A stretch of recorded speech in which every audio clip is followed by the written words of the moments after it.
بسم الله الرحمن الرحيم. عن ابي هريره رضي الله تعالى عنه قال قال رسول الله صلى الله تعالى عليه وسلم من لم يسأل الله يغضب عليه. رواه الترمذी. नबी करीम सल्लल्लाहु अलैहि वसल्लम ने इरशाद फरमाया, जो शख्स अल्लाह से सवाल नहीं करता अल्लाह उससे नाराज और नाखुश होता है।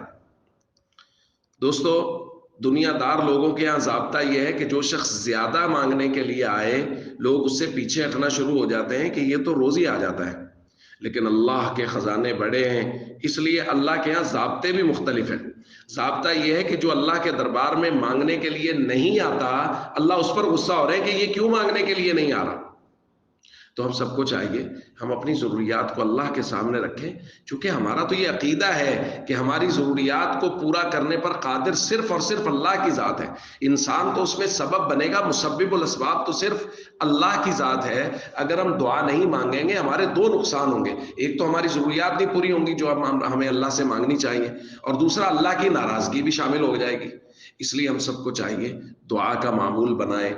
खास तौर पे रमज़ान मुबारक की ये बाबरकत साआत है, इसमें रोज़ाना की बुनियाद पे वक्त निकाल के 10 से 15 मिनट दुआ मांगे और अपनी तमाम तर ज़रूरियात अल्लाह रब्बुल इज़्ज़त के सामने पेश करें। अस्सलामु अलैकुम वरहमतुल्लाहि वबरकातुहू।